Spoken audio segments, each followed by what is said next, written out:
The mountain has a pretty long history of being somewhat defaced anyway. There's Old Woman's Cave, as you know about, peace sign.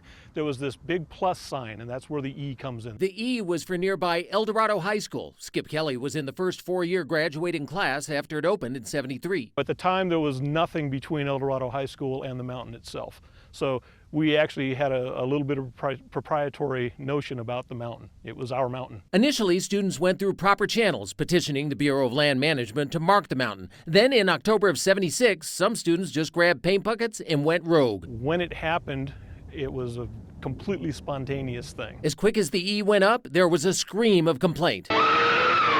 It turns out the E was on land owned by actress Fay Wray, best known for her starring role in 1933's King Kong, and she was very much concerned about appearances. I can get by in good clothes, all right, but when a girl gets too shabby... The fact that Fay Wray was involved, gave it some notoriety, which caused people to feel they had to do something about it. Hey! The E wound up on the cover of the yearbook in an amusing patch, but with the owner going ape, the E came down, only to reappear a mile away. The idea that the community would actually step forward and say, okay, I've got a chunk of land, these are our kids, let's go ahead and put it up here. The landowner claimed the E stood for her name, Eleanor. This time it was okayed and maintained for a couple of decades, but it has since faded and sort of moot now that Sunrise High and the new Las Vegas High School have been built. I think both of those are actually closer to the mountain than Eldorado is at this point.